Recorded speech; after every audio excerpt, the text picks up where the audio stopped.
النوبة أرض الذهب.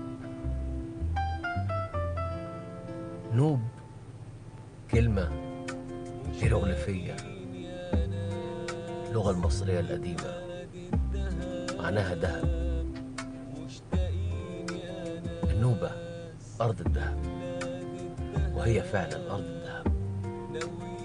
جبال الذهب موجودة في النوبة.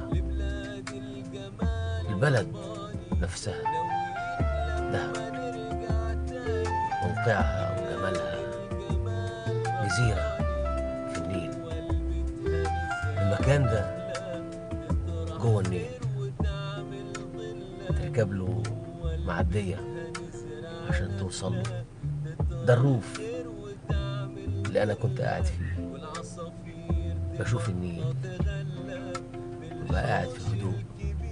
بيت نوبي جميل، أهله ناس طيبين، فاتحين بيتهم لكل الضيوف اللي يجوا. زي ما انتوا شايفين عندهم أنشطة بيقوموا بيها للضيوف، من غنى، من استقبال، من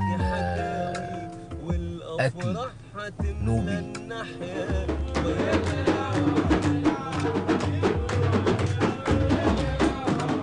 أفراحهم جميلة،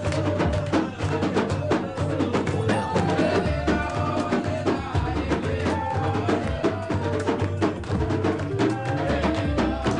جوهم كله بهجة،